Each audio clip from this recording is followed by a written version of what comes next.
Welcome back to another PCBH Corner. My name is Beachy, and we're joined with David Bauman. We have, I think, an awesome topic.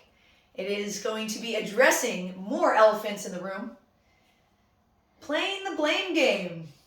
Yeah, it's we always get really good feedback usually about our PCBH corners and people like usually. I feel like the past few that we made, I don't know if that's going to be true. This is definitely a rumbling time, and I think as always, let's start out with having grace and compassion for everybody that's doing this work as a BHC. It's oh, you're saying that this is not going to get good feedback Correct. Because of what we're going to say. Yeah, exactly. All right, exactly. got it. Yeah, so we want to have that grace and compassion that's there. The one thing that I think often comes up regularly is this idea, and we did a PCBH corner on this on subtle deterrence, but I think I'm going to jump into it a little bit more intentionally, and maybe take a deeper dive into it. Is BHCs being underutilized. Yes. And we hear that a lot when we go to consult or conferences and say, I'm not being utilized. And my mind says, just from my experience from it, and this is going to be a rumbling point, I would say probably 9 out of 10 times, the underutilization is not solely coming from the PCP or the medical system. 9 out of 10 times, if we broke up a pie chart of what's contributing to this underutilization, I'd say the majority is coming from the BHC. Now again, that sounds that's blaming. That's blaming. That sounds bad. That's a rumbling point. I have a way maybe to soften it. Yeah, go ahead. I don't even know if we want to soften it, but I have a way. Look at Bridget being uncomfortable and avoiding that uncomfortableness. No. I can almost promise that the issue is not that the PCPs aren't utilizing the BHCs, that it's on the PCP. Yes. That the blame, yes. We're saying stop playing the blame game. Yeah. That the blame is on a pack of PCPs. That they're the big. Actually, you know what? I have a better way of saying it. That lack of behavioral health utilization and integration uptake, it is not because of medical providers. I couldn't agree more. And the thing, I remember us talking about this, off the video. We did all these things. Right? Yes, we blamed a bunch. They just won't give me a handoff, and when we start to, this is another. Yeah, let's break this down. Another plug for functional contextualism. Which is, if we see underutilization, being very curious about it, it's what context is promoting the underutilization, right? And even if it's PCPs don't value BHCs, being curious with that, it's what context is promoting that PCPs don't value BHCs? Right. Because I'll tell you this, not in every single context, but in most, PCPs are the most pragmatic people. Right, you help a PCP with something. If they see that you bring value to their patient care, that you help them offload things, they're going to use you. I mean, PCPs are the reason why we have the PCBH model in its current form.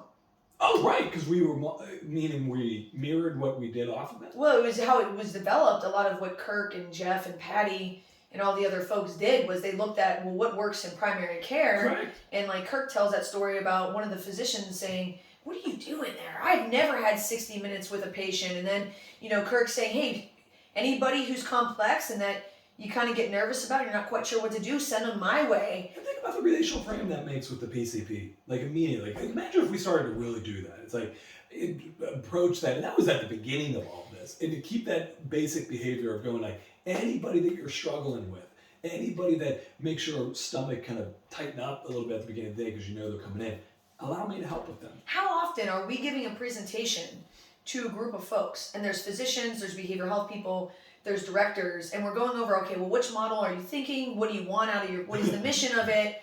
And the physicians are I want the one where I'm in the visit and I can just grab them. Right. And then they can do a visit right then and there. And then we'll do presentations. It's they're I don't know what the hell it's called, but just if they're accessible and I can just grab them. I want that one. I want that one. And then sometimes we'll move into the next stage where we're going over, okay, well, it sounds like what y'all are asking for is the PCBH model. here's what it looks like. You see the PCPs over there being like, they're like jumping out of their chairs, and you see all the behavioral mental health professionals' faces. And I feel really bad saying this because I was grace and compassion. In grad school, sitting in the PCBH course, that medical psychology course, being like, what is that? I'm really ashamed to even say this on camera. I still remember our supervisor, Dr. Chris Newman, when we worked at the one PCBH clinic in Springfield, Missouri. And I still remember saying, he's like, well, why don't you go sit in the medical space, in the medical pod? I was like, no, I'm not going to go sit in the medical pod. Like, why would I go do that? That's so weird. Now I'm like, that's like the most basic thing. Like, you better be in the medical pod, right? Like the bumpability research and all those things. And I think that's the thing that when we start to be curious about this and then also start to think about how do we shape utilization? How do we promote it? Your PCPs aren't your adversaries, and they're not That's a good way of saying it. They're not the reasons for the implementation difficulties. Now, I'm not saying that all 100% lands on the BHC per se, because there could be major organizational workflow issues. But, even the people power, right? Like if you have one BHC to like 10 PCPs, the BHC is going to probably not be utilized in a most effective and efficient way. There's been systems I've heard of that have one BHC per 60 or 70 PCPs. So in that case, I mean, again, if it's not the PCPs. It's not the PCPs. And I don't think playing the blame game is ever a good idea in general. I think it's more like we need to break this thing down game. Be curious. Be curious game. Yeah. Maybe if we can, and maybe that's what this PCBH corner is about, is when you notice yourself shifting into the blame game, that's the perfect time to pause and play the curiosity game. I'll give an example of this. So we have a lot of great PCPs at our clinics that absolutely have uptake in and give a lot of handoff. It's still, and my mind still criticizes me for it, and for very good reason. The PCPs that, they still utilize us, but they don't utilize us often. Or do I huddle with them every morning? Do I make sure to check in on them throughout the day? The ones that utilize us, I'm thinking about the one second-year resident that we have. And, she's fantastic. Like, I'm always huddling with her. I'm always checking in. Hey, how you doing? What can I help with? I don't need to do that with her. She's going to utilize us regardless, right? This other provider that is a little bit more resistant, a little bit more like, hey, I want to get things done. I have a special way about getting things done. I avoid that. And when I talk about, I can't blame that PCP for not utilizing, because I'm not doing the things that help with utilization as far as rounding and checking in and working with their MAs. There's a lot of different things that I will own for that. And I still do that. And even if a PCP would be maybe a little bit more hesitant or a little bit more reluctant to utilize, I can almost guarantee it's not personal. No. They're in their way. They're doing their thing. So this isn't about you, everybody else in my system, but not them. Like I guess maybe what I'm saying is there's no reason to take it personal per se. Now, I feel like you have something to say. I have something super controversial to say, so maybe you should say yours first. The thing I was going to say, so even something like, in going back to the idea of being like curious, like what context is this shit that's setting up? What is prompting this resistance?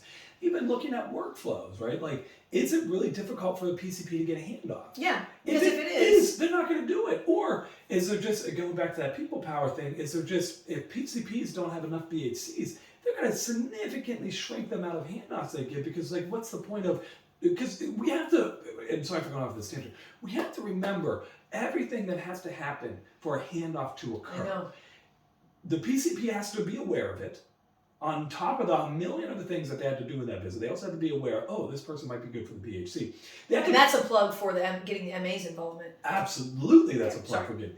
They have to explain it in a way to the patient that is going to cause the patient to be open to this, right? So that's a potential thing, that making sure PCPs have a script on how to appropriately tell patients about this. The patient then has to be open for it, and then the PCP has to have a simple workflow to get the BHC into the room. There is so much room for error with that, and oftentimes we just don't even approach each segment intentionally. You get that way in the BHC. It's a 11:49, and the BHC says, "Oh, sorry, this will cut into my lunch hour." Correct. What do we think happened? That was going to be some of the controversial things. And if you go back to our subtle deterrence video, a lot of what we're doing and a lot of what I was, I'm just going to own it. In fact, I'm going to own all of this. Early on, I remember thinking, I'm not getting the handoffs that I need to get.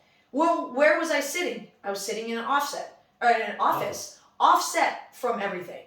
I only came out when I didn't have a patient. Well, what's the chances that somebody's just going to be like, oh, it's 9:47, Bridget's out of her office, now I must have a warm hand, and then I get all hurt. Well, I was there for 20 minutes asking and nobody had a handoff. Like, that's how handoffs work. Right. Like, well, and you bring up about the lunch thing. It's like 11:50. It's like, oh, this is going to go to my lunch, so I can't do it. And then you think about the times when we talked about this as well, about being okay running late.